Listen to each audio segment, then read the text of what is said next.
This is Katie Johnson. I'm back with another alternate project that I'm going to make with the April 2020 paper pumpkin kit, and I'm focusing on this big stamp that was like a blossom image. So this is another one of those cards where I'm starting with an idea in my head, not a finished project in front of me. I want to use the base of the tree, but my plan is I want to show you how you can take a stamp like this and use both sides of the stamp. It's cool. Wait till you see what I'm going to do with this.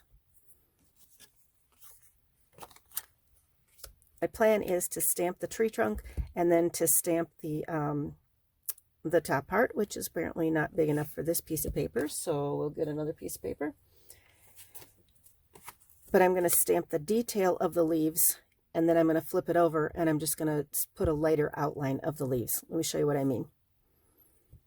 Garden green, good color for trees.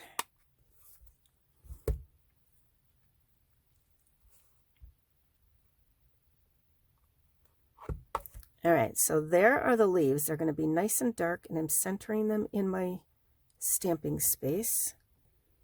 Don't you love how with the photopolymer stamps you can just see right through them? Did you see that ink just spread as it was going and transferring from the stamp to the paper? Okay, I need to clean this off because I'm going to flip it around and I want it to stick to my block, and if it's wet with the ink it won't. So I cleaned it, but now I'm using a paper towel to make it really dry. It doesn't stick real well if it's wet. All right, so now I've got this stamp that I'm just going to flip it over and use the back side, which is smooth, but the shape of that leaf. So let's see how this works. Pick up a lot of ink, and of course, I don't want the same level of darkness intensity, so I'm going to stamp off, get rid of some of that ink over here, and then come back and add it on top. Voila! A fun way to come back and fill in that space.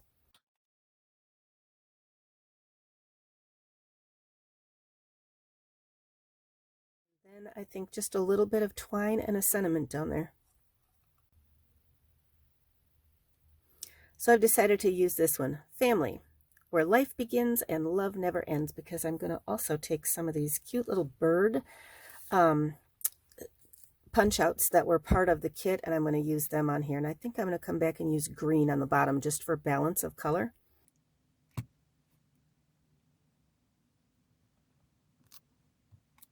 And then again, for balance of color, I'm looking for something brown in here to match the tree trunk. I think I'm going to go with some linen thread. This is the braided linen trim. So I'm going to wrap this around here, I think, a couple times and tie it.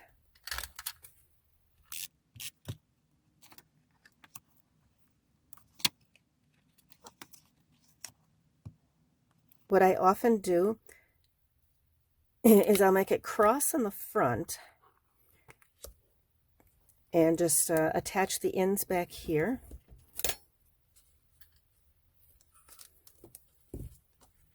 And then I'm going to loop a little bit through and tie it, but I'm going to wait until I've got it adhered to a base because it needs something to make it a little more sturdy while I tie the bow.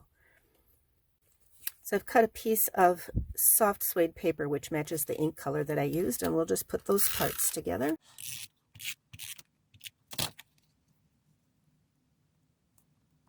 Actually, I'm going to assemble the whole card here and then come back and add my birds and my bow.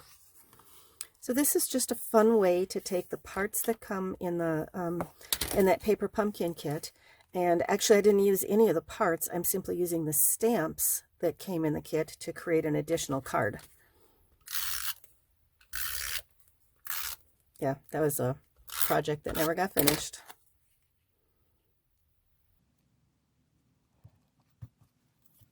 Actually, I am using parts from the kit because I'm going to use a couple of these little birds.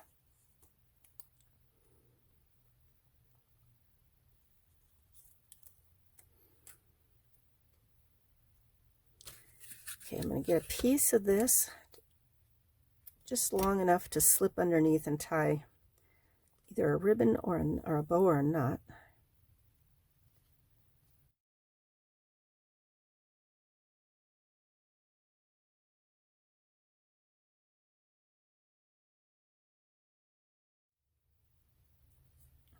All right, I'm going to pop these guys up.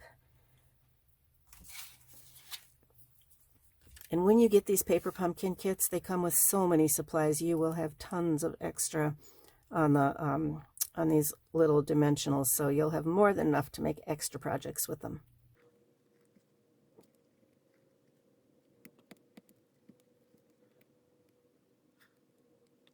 I like the ease of moving things around on a pokey tool, and this take your pick tool is great that way.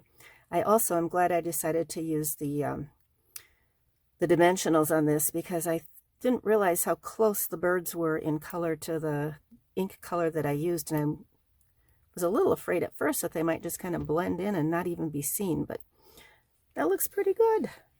This came with the kit also. These are self-stick pearls, and I'm just going to add a few of these on.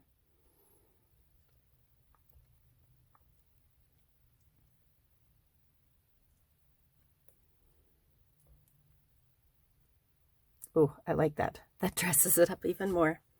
There you go, another alternate project, this one using a little bit of the leftover supplies from the kit and the stamps for the kit. And you learned, if you watched the first part, that you can use both sides of these photopolymer stamps. Thanks for watching. If you got any questions about paper pumpkin kits, leave a comment below or send me a private message here on Facebook. Talk to you later. Bye.